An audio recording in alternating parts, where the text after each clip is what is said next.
We are here with Philip Peters. Thank you for doing the interview with C Squared, presented by Disarray magazine. Thank you for having me. Yeah. So can you explain to everyone who you are? I'm Philip Peters. I was in a punk band in the late 70s, like 78 and 79. We were called the Roommates. And we played with all the other local San Francisco bands. It was in San Francisco. We played with like the Dead Kennedys and the Mutants, and we also got shows with some of the popular bands of the day. So how did the band even form back in the 70s, late 70s, let's say? We were already musicians. We were like kids that would like. We were from the suburbs, which is like it was like 45 minutes away from San Francisco. So we listened to like Black Sabbath and Zeppelin and Rick Derringer, but it wasn't really. We knew it wasn't really our thing. And then once we started to hear like the Ramones and the Sex Pistols, stuff like that, we totally connected with it. And another one of our big influences was the Beatles, actually. So we started to write like pop songs, but like really sped up and really fast. And yeah, that was kind of our thing. And we would go up to San Francisco and play like at the Mab and the Def Club and the Stone, all those clubs. And people could tell that we weren't from the city. Somehow we had like a different look, kinda, and a different sound. It was kind of like the first wave of suburban punk kids that weren't actually from urban areas. So that was kind of our thing. But yeah, we were never signed. We did have we had a live show recorded from the Mabuhay, and we had some demos that we recorded, and those are all going to be released on vinyl by Projectile Platters Records, and it should be done before the end of the year. It's going to be like on colored vinyl. It's going to be a big album-sized disc, and yeah, that should be pretty cool. So that's kind of what I'm promoting now with my two guys I found on Craigslist here that don't want to be on camera. Some of them. So you gave us a little hint of what you guys sounded like, but how would you describe the sound to someone who's never heard of the Roommates before? It sounds very much like the late 70s punk. It's got a certain quality to it, or a certain sound to it. It's not like hardcore at all. Hardcore would have, come later, like around 83, started to develop into something. We were like, we were only around for 78, 79. So it's really like, it's not the first wave of punk by any means, but it's like the tail end of the first wave is how I would describe it. Yeah, right before I got into that little hardcore. Yeah, and post-punk kind of came along. This is ABCD, written at my parents' house in 1978.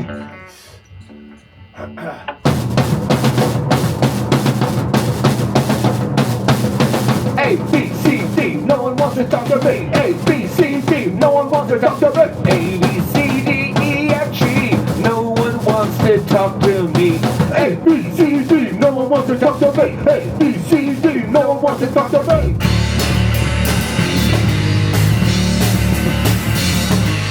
No one wants to talk to me.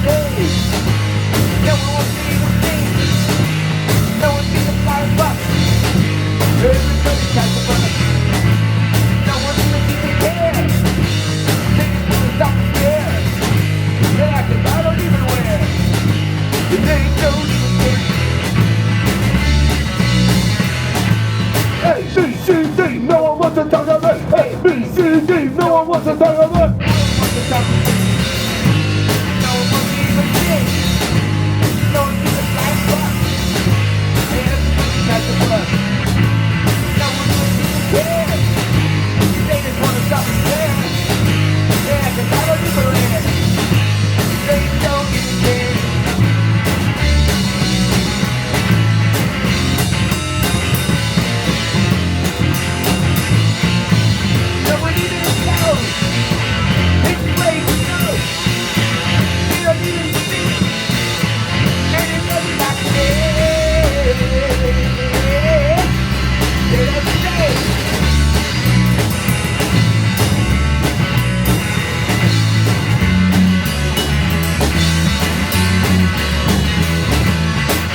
a fuck for me. A, B, C, D, no one gives a fuck for me. A, B, C, D, no one gives a fuck for me. No one gives a fuck for me. No one wants to even see. No one even cares. They just stop and care. And no one even know. They just wanna come and go. Then I think I don't even know. They just don't even know. A, B, C, D, no one wants to talk to me. A, B, C, D, no one wants to talk to me. A, B, C, D, no one wants to talk to me. A, B, C, D, no one wants to talk to me. Do you have a favorite song that you remember you loved playing on stage? Oh, man, so many. I mean, our songs were all like so short and fast. They were kind of like all melded into each other. It was like one long song. So, I mean, usually the most fun songs are songs that we didn't write, like California Sun, or we do Ramones songs also. So, yeah, those were always the funnest to do, really. So all the demos that are being released, how are they stored for all these years? And how'd they pop up all of a sudden? I didn't even have a copy of it, but a friend at one point mailed me a copy of a cassette she had, and that was just like, it was in pretty much pristine condition. So I put it into Logic and I tried to master it a little and touch it up a little. It actually sounded pretty good. So I just kind of put it out there online, and people heard it and started to react, really positive to it. And then I was approached by a record company to release it, and then that didn't really happen. And then another record company approached me, and this time it seems like it's actually going to happen. So I've signed a contract, so. It's happening. No turning back. Yeah, no turning back. Craigslist is here too, so you got it made. Are you going to have like a release set? Or? We hope to have a good release gig party, or, yeah. I mean, we're open to gigs. So. Okay. Do we have a time frame for that? Like now, really. I'm looking right now. Tomorrow. Okay, cool. I also have, after I was in the Roommates around 1980, I left and I started another band called Quiet Room. There was like a post-punk band, and it was more like a Joy Division kind of a thing. And we actually did release 145. It's called She Sits Alone, and the other side was Pictures in the Attic. So we got a lot of great gigs, like with Echo and the Bunnymen. We actually played with Duran Duran on their first U.S. visit, which was was a big deal at the time, even though it was a tiny club. So we've already had a few things released on Dark Entries record label, and we're going to have another one pretty soon, a single on a compilation that he's putting out on Dark Entries Records. So 2 releases coming up. So those are all older recordings. Yeah, they're all now coming to life. Yeah. Oh, wow. Okay. That is nuts. It's almost, think of the time frame of that. So, wow. That's good. So, well, I'm glad that she cleaned out her closet and sent you that cassette. And it was still in pristine condition. Like there was one guy that was used to record us a lot, and he's coming up with these great reel-to-reels. They're mainly of Quiet Room, because we were more into recording, but some of those are going to be coming out soon too. But you can check out the Roommates and Quiet Room both on Bandcamp if you want to browse through. Going back in time, is there a story related to either the Roommates or Quiet Room that you still tell 50 years later? God, I don't know. I mean, I'm sure there is. You'd have to ask my wife. She would be able to get one like that. I mean, I remember playing the Deaf Club in San Francisco, and we were like, I say, from the suburbs. So the only equipment we had was like huge, big amplifiers, and we had a PA. And in the city, no one used any of that stuff. It was like small, and they'd crank everything through the house PA. So we played this one place. It was called the Deaf Club. It was actually a club for deaf people. But to make ends meet, they started having punk shows. So we were up there at one gig, dragging our huge amplifiers up the stairs, and I thought for sure the stairs were going to give way and break. And then we saw Jello Biafra, who we kind of knew casually. We weren't like friends or anything, but he knew about us. He liked us, and we of course knew about the Dead Kennedys. And he was all like, yes, that's why the Dead Kennedys only use special lightweight equipment when they load in. So that was pretty amusing. Making fun of you guys carrying all that around. Heavy. It was ridiculous, really. Do you have any lessons that you have learned after being in a band for all these years or being a musician for all these years? Well, you'd think so, but probably not. I mean, keep any demos you make, I say, because you never know. I mean, later on, it's like people appreciate them more when they become a part of a decade, I suppose. So yeah, keep your demos and pictures and kind of like take care of your own stuff, really. Because, I mean, I think one thing I really regret is I never kept anything. I'd write a song, we'd play it, I'd forget it. It's not written down, it's not recorded. And so, yeah, that's my advice, I guess. Yeah, that's some good advice now, you know. And hearing it, you wish you could go back in time and do that. How did you guys all form back then? Like you guys all grew up in the same neighborhood and then just get together, the roommates, or were you guys actually roommates? We were roommates at one time. Me and Brad, the other singer, we both sang lead and we both wrote. We thought we were like the Beatles. We don't have a lead singer. We have like everybody writes. So we grew up really close to each other in Menlo Park, the Menlo Park area. So we were like knew each other since we were in second grade or something. So yeah, we were really childhood friends, and it just became natural for us to play together. And then we met Steve Shaughnessy in Palo Alto. He worked at a record store called Chimera. It was like the coolest of the cool record stores. They had all the punk records and everything, and he was from New York. So we somehow started talking to him, and he kind of took pity on us. He said, yeah, I guess I'll come over and play with you guys one time, see how it goes. And we just totally clicked right away. It was just like a magic, band being put together. It's really great. Rest in peace to him, too. Yeah.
I really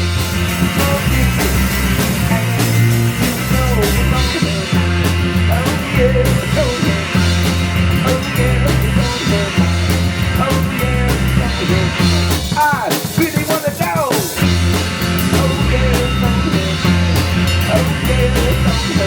Oh yeah, it's on her mind. And that's that one. I read an interview that you did, and I learned that late 70s you were kicked out of the Roommates. Oh, yeah. Do you want to tell us about that? They kicked me out. It's happened to me a lot. I was like, me and Brad, we started the band, and then Steve came in, and I was usually the leader, I guess you'd say. I don't know why, but I was like, I usually wrote the songs first, but Brad wrote too. And then at a certain point, I felt like really kind of like we have to move on. Because the thing is, around 79, I mean, you guys probably know this already, but the punk thing was considered like, untouchable. Like all the trouble they had with the Sex Pistols, had a really bad reputation.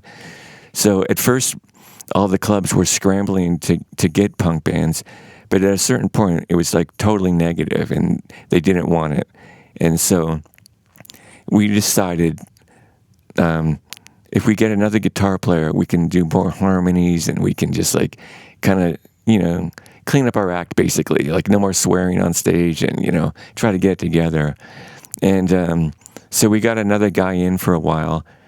And then, I don't know, if you ask them, it's a completely different story. But basically, it didn't work.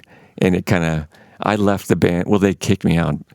And they went on as another band for a while. And then, that's when I started Quiet Room.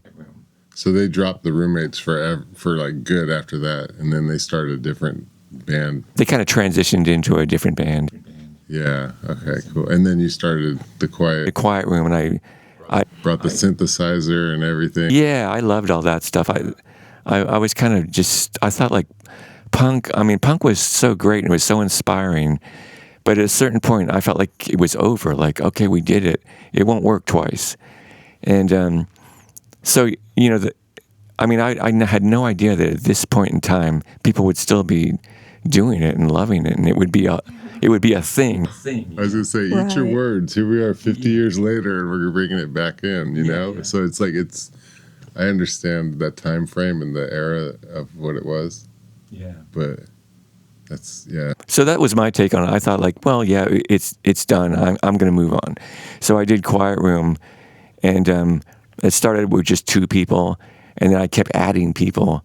And by the time we got to 5 people, we maxed out. And then, I got kicked out of that band too, actually. I was having trouble writing, and I had moved to San Francisco, and they were all still back in Palo Alto.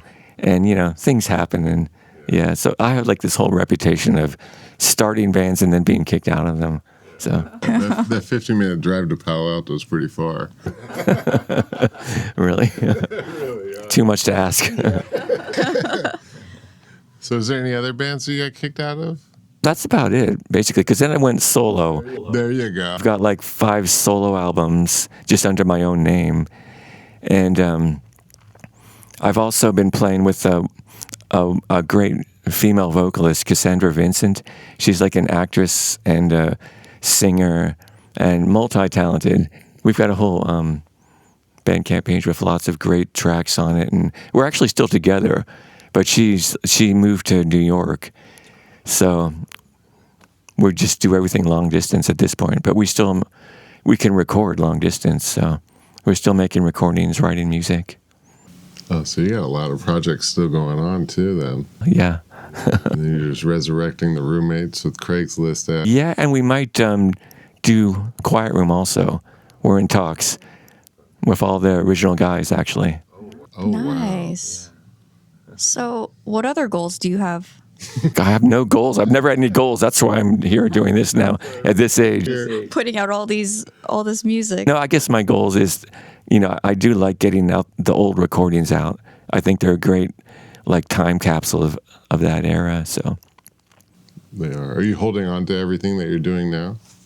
Did you learn that lesson? I did learn that, yeah. And now it's all digital, so it's not like you have to keep this, huge tape somewhere, and then the tapes deteriorate anyway, so.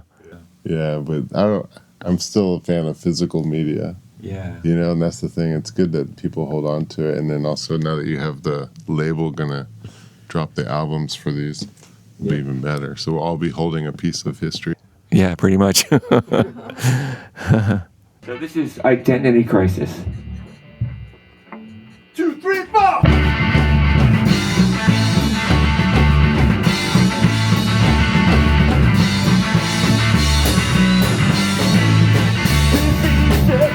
I need someone to talk to.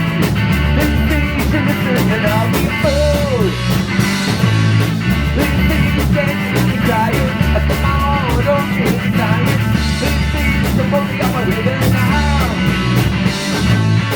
And all my life I had so much fun. I used to worry about it. I get it. I used to worry about it. Now it all seems so good. I've got the hand. Gotta be processed. I gotta be processed. Gotta be processed. Please see yourself in the building. I need someone to talk to. Please see to listen and I'll be a balloon. Please see you can't keep me crying. Come on, don't get me excited. Please see the phone up and down. And all my life I had so much fun. Now I used to worry about it. I get it. I used to worry about it. Now it all seems so cold. I'll take the hand. Get it processed. Get it processed. Get it processed. Get it get it processed. Get it processed. Get it processed. Get it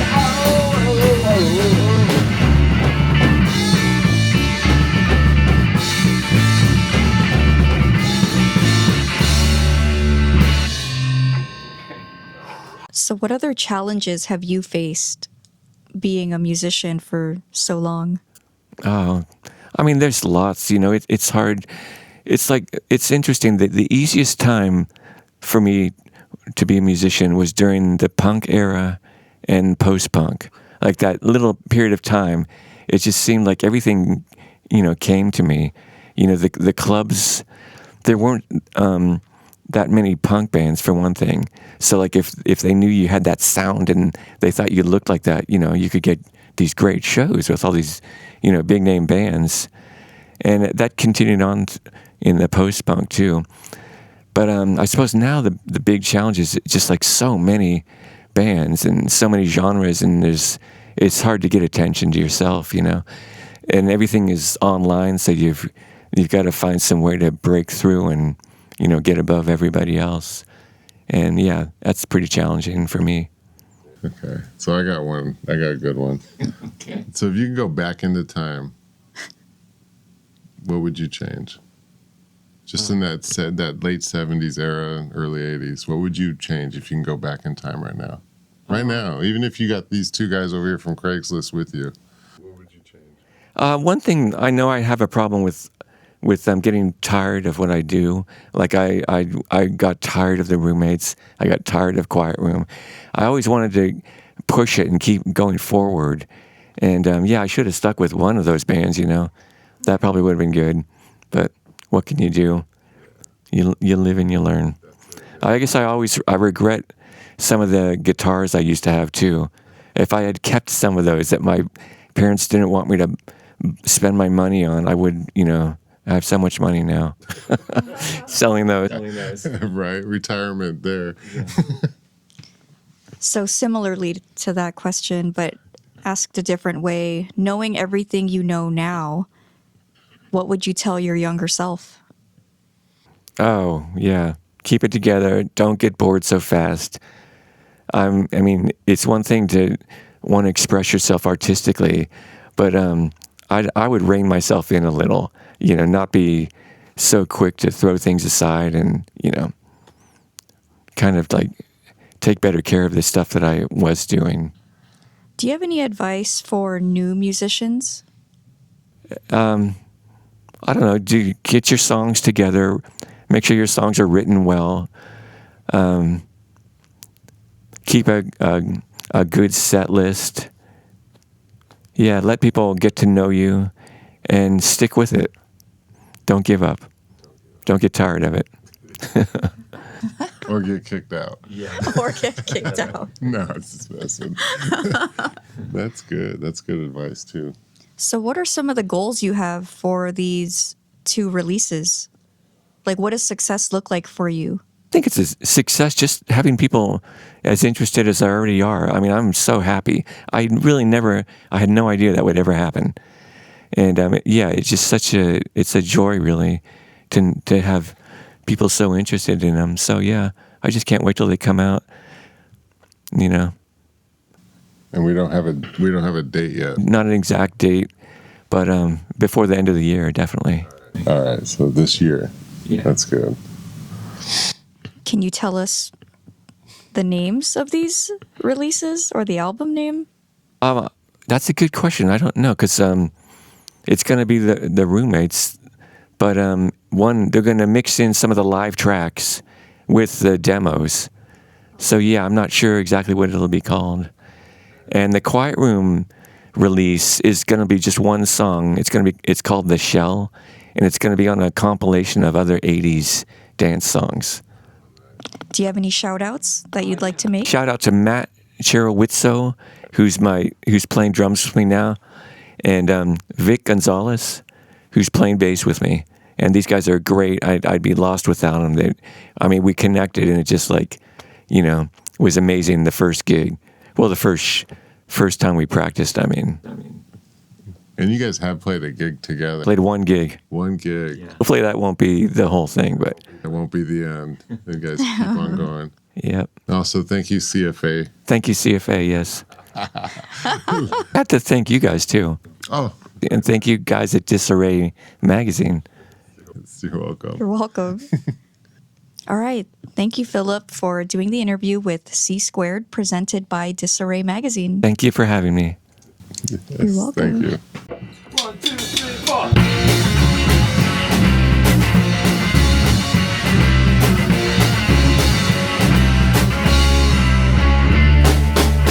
Too many give me dollars. Your dollar really dollars. I let it go, yeah, I let it go. I wanna be, yeah, I wanna be. I wanna see, 'cause I wanna see. Why don't you stop and stare? You go there anywhere. Anywhere. You make me feel just like a moron. The guys just got his feet down. I mean, you give yourself a hard on. Oh no, I don't wanna go. And my friends wouldn't let me go. My dad wouldn't let me go. And my mom wouldn't let me go. Wouldn't let me go.